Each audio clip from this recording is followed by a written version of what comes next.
அண்மை செய்தி. கச்சத்தீவு விவகாரம் தொடர்பாக திமுக அதிமுக இடையே காரசார விவாதமானது தற்போது நடைபெற்று வருகிறது. கச்சத்தீவு விவகாரம் தொடர்பாக திமுக அதிமுக இடையே காரசார விவாதமானது தற்போது நடைபெற்று வருகிறது. அது குறித்த ஒரு அண்மை செய்தியை தற்போது பார்த்து வருகிறோம்.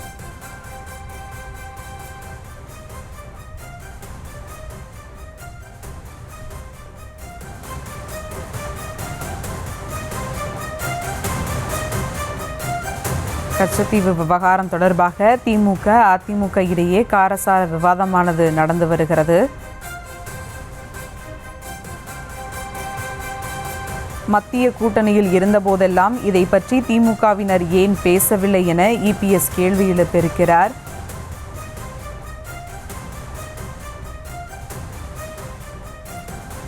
பத்து ஆண்டுகள் அதிமுக மத்திய அரசில் கூட்டணியில் இருந்தபோது என்ன செய்தது என முதலமைச்சர் மு.க. ஸ்டாலினும் கேள்வி எழுப்பியிருக்கிறார். அது குறித்த ஒரு அண்மை செய்தியை தற்போது பார்த்து வருகிறோம்.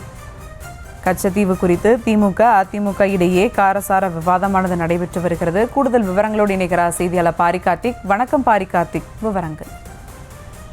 வணக்கம். கச்சத்தீவு மீட்பு தொடர்பாக முதலமைச்சர் திரு மு.க. ஸ்டாலின் அவர்கள் சட்டப்பேரவையில் கொண்டு வந்த தனி தீர்மானம் தொடர்பாக தற்போது காரசார விவாதம் திமுக மற்றும் அதிமுகவினருக்கு இடையே நடைபெற்று வருகிறது. இதில் எதிர்க்கட்சித் தலைவர் எடப்பாடி பழனிசாமி மற்றும் முதலமைச்சர் திரு மு.க. ஸ்டாலின், அவை முன்னவராக இருக்கக்கூடிய அமைச்சர் துரைமுருகன் உள்ளிட்டோர் மாறி மாறி தங்களுடைய கருத்துக்களை தெரிவித்தவர்கள் ஒருவருக்கு ஒருவர் மீறி குற்றச்சாட்டுகளை வைத்து வருகிறார்கள். அதன் அடிப்படையிலே ஏற்கனவே நடந்து முடிந்த விஷயங்களான எடப்பாடி பழனிசாமி அவர்கள் பேசும்பொழுது, கடந்த 16 வருடங்கள் திமுக மத்தியில் இருக்கக்கூடிய அரசியலுடைய அந்த அதிகாரத்தில் பங்கு பெற்று வந்தீர்கள். தொடர்ச்சியாக மந்திரி சபையிலும் இடம்பெற்று வந்தீர்கள். மத்தியில் 16 ஆண்டு காலம் தொடர்ச்சியாக கூட்டணியில் இருந்தது மட்டுமல்லாமல் முக்கிய துறைகளில் பெற்று முக்கியமாக ஒரு கட்சியாக விளங்கி வருகிறீர்கள். அப்போது கச்சத்தீவை மீட்க நீங்கள் எந்த அளவுக்கு நடவடிக்கை எடுத்தீர்கள் என்று கேள்வி வைத்தார். அதற்கு பதில் கூறிய அமைச்சர் துரைமுருகன், ஏற்கனவே நீங்களும் வாஜ்பாய் அரசில் பங்கு பெற்றதையும் சுட்டிக்காட்டி பேசினார். அப்பொழுது அவர் தொடர்ச்சியாக பேசும் பொழுது வாஜ்பாய் அரசை ஏன் கவித்தீர்கள் என்றும் கேள்வி கேட்டார். அதாவது எடப்பாடி பழனிசாமி அவர்கள் ஏற்கனவே பாஜகவுடன் அந்த வாஜ்பாய் இருந்த பொழுது கூட்டணி அமைத்து போட்டியிட்ட பொழுது கூட ஏன் அப்போது நீங்கள் இது குறித்து வாய் திறக்கவில்லை என்றும் கேள்வி கேட்டார். அப்போது எதிர்த்து பேசிய அமைச்சர் துரைமுருகன் அவர்கள், ஏற்கனவே நீங்கள் ஆட்சியில் இருந்த போது வாஜ்பாய் ஆட்சி ஏன் அகற்றீர்கள் என்றும் கேள்வி கேட்டார். இது குறித்து தற்போது காரசார விவாதமாக நடைபெற்று வருகிறது. இதனிடையே குறுக்கிட்டு பேசிய முதலமைச்சர் அவர்கள், தற்போது தமிழ்நாட்டின் ஒரு முக்கியமான பிரச்சனைக்காக நாம் கூடியிருக்கிறோம். இந்த தீர்மானம் முக்கியத்துவம் வாய்ந்த ஒரு தீர்மானமாக இருக்கிறது. எனவே அனைத்து கட்சிகளும் தங்களுடைய கருத்துக்களை தெரிவிக்கும் வகையில் நீங்கள் அந்த தீர்மானத்திற்கு ஆதரவாக தெரிவிக்க வேண்டும் என்றும் பேசினார். ஏற்கனவே எடப்பாடி பழனிசாமி அவர்கள் பேசும்பொழுது, ஏற்கனவே நாங்களும் மத்திய அரசை கண்டித்து மேலும் இந்த கச்சத்தீவை மீட்க வேண்டும் என்று முதலமைச்சராக இருந்த ஜெயலலிதா அவர்கள் காலத்தில் பேசியதையும் சுட்டிக்காட்டி பேசினார். அப்போது பேசிய முதலமைச்சர் அவர்கள், நாங்கள் ஒருபோதும் முதலமைச்சர் ஜெயலலிதா அவர்கள், அதாவது முன்னாள் முதலமைச்சர் ஜெயலலிதா அவர்கள் கொண்டு வந்த தீர்மானத்தை குறைத்து மதிப்பிடவில்லை என்றும், மேலும் நீங்கள் ஒவ்வொரு முறையும் சந்திக்கும் பொழுது நான் பிரதமரிடம் இது குறித்து நான் பேசினேன் என்று எடப்பாடி பழனிசாமி தெரிவித்தார். அதற்கு முதலமைச்சர்கள் பேசும் பொழுது கூட, நாங்கள் ஒப்புக்கொள்கிறோம், நீங்கள் ஒவ்வொரு முறையும் பேசும் பொழுது பிரதமரிடம் கச்சத்தீவு தொடர்பாக பேசினீங்க என்பதை நாங்களும் ஒப்புக்கொள்கிறோம் என்றும், மேலும் முன்னாள் முதலமைச்சர் ஜெயலலிதா கொண்ட தீர்மானத்திற்கு ஆதரவாக நானும் இந்த சட்டப்பேரவையில் பேசியிருக்கேன் என்றும் முதலமைச்சர் அவர்கள் பேசினார். அப்போது குறுக்கிட்டு பேசிய எடப்பாடி பழனிசாமி, ஒவ்வொரு முறையும் நாங்கள் பேசும் பொழுது வாய்ப்பு கொடுக்காத சபாநாயகர் எதிர்க்கட்சி சேர்ந்த உறுப்பினர்கள் மற்றும் அமைச்சர்கள் பேசும்பொழுது உடனடியாக எங்களை நிறுத்தி வைத்துவிட்டு அவர்கள் பேச அனுமதிக்கிறார்கள். இது எந்த வகையில் நியாயம் என்றும் அவர் கேள்வி கேட்டார். அப்போது குறுக்கிட்டு பேசிய சபாநாயகர் அவர்கள், நாங்கள் அனைத்து கட்சியும் ஒரே மாதிரிதான் பார்க்கிறோம், எனவே உங்கள் கருத்துக்களை தாராளமாக தெரிவிக்கலாம் என்றும், மேலும் முதலமைச்சர் கொண்டு வந்த தீர்மானத்திற்கு ஆதரவிக்க வேண்டும் என்றும் தற்போது இது குறித்து காரசார விவாதமானது நடைபெற்று வருகிறது. அப்போது குறுக்கிட்டு பேசிய முதலமைச்சர் அவர்கள், இதுவரை 54 கடிதங்கள் மத்திய அரசுக்கு தான் இந்த கச்சத்தீவை மீட்பும் மற்றும் மீனவர் தொடர்பாக பிரச்சனை குறித்தும் எழுதியிருப்பதாக தெரிவித்தார். மேலும் இது தமிழ்நாட்டின் முக்கியத்துவம் வாய்ந்த ஒரு பிரச்சனையாக இருக்கிறது. கிட்டத்தட்ட சுதந்திர இந்தியாவுக்கு பிறகு தொடர்ச்சியாக தமிழக மீனவர்கள் பெரிய அளவுக்கு பாதிக்கப்படக்கூடிய விஷயமாக இருக்கிறது. பல மீனவர்கள் இதனால் பாதிக்கப்பட்டிருக்கிறார்கள். அவருடைய வாழ்வாதாரம் கேள்விக்குறியாக இருக்கிறது. எனவே அனைத்து கட்சியிலும் ஒருங்கிணைந்து இந்த தீர்மானத்தை முன்மொழிய வேண்டும் என்றும் தற்போது முதலமைச்சர் அவர்கள் கோரிக்கை வைத்திருக்கிறார்.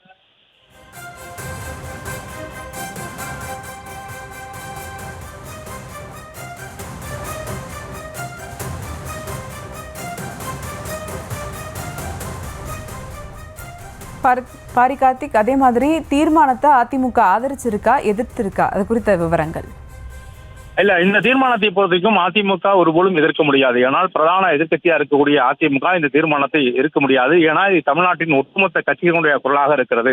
பாஜக உள்ளிட்ட கட்சிகள் கூட இந்த தீர்மானத்தை ஆதரவித்து பேசுகிற நிலையில் ஏற்கனவே பாஜக சார்பில் இது தொடர்பாக மாநாடு உள்ளிட்ட பல்வேறு விஷயங்கள், அதாவது சட்டப்பேரவைக்கு வெளியே அவர்களுடைய தொடர் போராட்டங்கள் ஈடுபட்டிருந்த நிலையில்தான் இந்த முக்கியத்துவம் வாய்ந்த இந்த தீர்மானமானது கொண்டிருக்கப்படுது. அதிமுக சார்பில் முழுமையாக இந்த தீர்மானத்தை ஆதரித்தான் பேசுவார்கள், பேச முடியும். ஆனாலும் கூட ஒரு சில விஷயங்களை, அதாவது கடந்த 16 ஆண்டுகளாக நீங்கள் மத்திய அரசோட கூட்டணி இருந்த போது ஏன் இதை நீங்க எதிர்க்கவில்லை என்று எடப்பாடி பழனிசாமி கேள்வி கேட்டார். அதற்கு பதில் கூறிய வகைதான் இந்த விவாதமானது தற்போது உள்ளது. அது மட்டுமல்லாது அந்த தீர்மானத்தை மீது முன்மொழிந்த காங்கிரசுடைய மாநில தலைவர் செல்வ பெருந்தகை பேசும்பொழுது கூட, அதாவது இந்த தீர்மானத்தை பொறுத்தவரைக்கும் இந்திரா காந்தி அவர்கள் பல்வேறு விஷயங்களை சர்வதேச அளவில் இந்தியாவுடைய நலனை பேணி காக்கும் வகையில் தான் இந்த முடிவை அவர் எடுத்தார் என்று உள்ளிட்ட விஷயங்கள் பேசினார். அப்பொழுது பேசிய அவர்கள் கிட்டத்தட்ட இந்த விஷயங்களை குறித்து பேசும் பொழுது காங்கிரஸ் கட்சி மட்டுமே குற்றம் சாட்ட முடியாது என்றும் பல்வேறு விஷயங்களை செல்வ பெருந்தகை பேசினார். தொடர்ச்சியாக நிறைய விஷயங்களை பார்க்கும் பொழுது, அதாவது செல்வ பெருந்தகை பேசும்பொழுது ஒரு விஷயத்தை சுட்டிக்காட்டி பேசினார். இந்த அதாவது முன்னாள் முதலமைச்சர் எம்ஜிஆர் அவர்களுக்கு தமிழ்நாட்டு மக்களின் சார்பில், தமிழக மீனவர்கள் சார்பில் என்னுடைய இதயபூர்வமான நன்றியை தெரிவித்துக் கொள்கிறேன். மாண்புமிகு முதலமைச்சர் அவர்களின் தீர்மானம் பேரவையின் முடிவுக்கு விடப்படுகிறது. ஏற்போர் ஆம் என்க, மறுப்போர் இல்லை என்க. மறுப்போரே இல்லை என்று கருதுகிறேன். மறுப்போரே இல்லை. தீர்மானம் ஒருமனதாக நிறைவேறியது.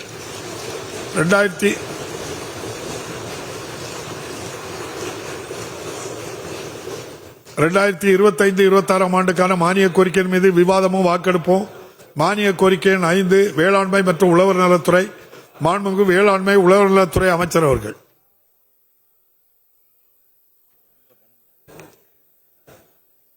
மாண்புமிகு பேரவைத் தலைவர் அவர்களே, வேளாண்மை மற்றும் உழவர் நலத்துறை பற்றிய மானிய கோரிக்கை எண் 5 கீழ் வருவாய் கணக்கில் ரூபாய் 15,225 கோடியே 93,57,000 மூலதன கணக்கில் ரூபாய் 127 கோடியே 85,000 மற்றும் கடன் கணக்கில் ரூபாய் 1 கோடியே 50 லட்சத்து.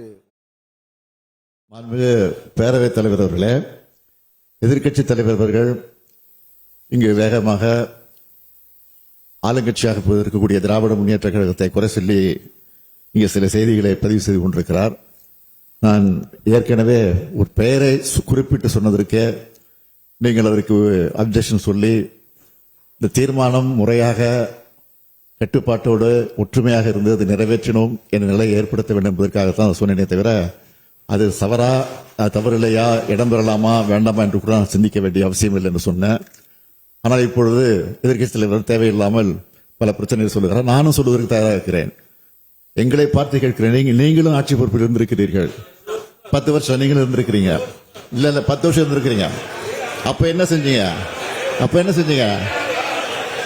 நாங்க கிட்டத்தட்ட 54 கடிதங்கள் அனுப்பிச்சு வச்சிருக்கோம். இது வரைக்கும் பிரதமர் நிறைய சந்திக்கிற முதலமைச்சர். இப்ப நீங்க டெல்லி போயிட்டு இருந்தீங்களா, சொல்லிட்டு இருந்தீங்களா, இதை பத்தி சொல்லிருக்கீங்களா? சொல்லுங்க.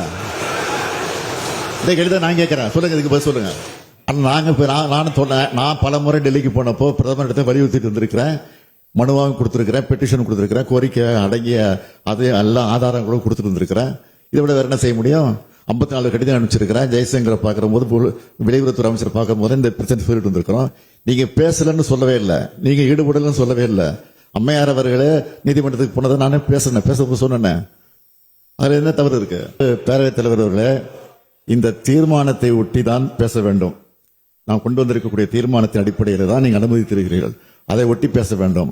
அதில் இருக்கக்கூடிய அரசியல் விவரங்கள் எல்லாம் பேசி அரசியலாக்கி இது பிரச்சனையாக்குவது வேண்டும் என்றால் அதுக்கு அனுமதிக்கிறீர்களா என்று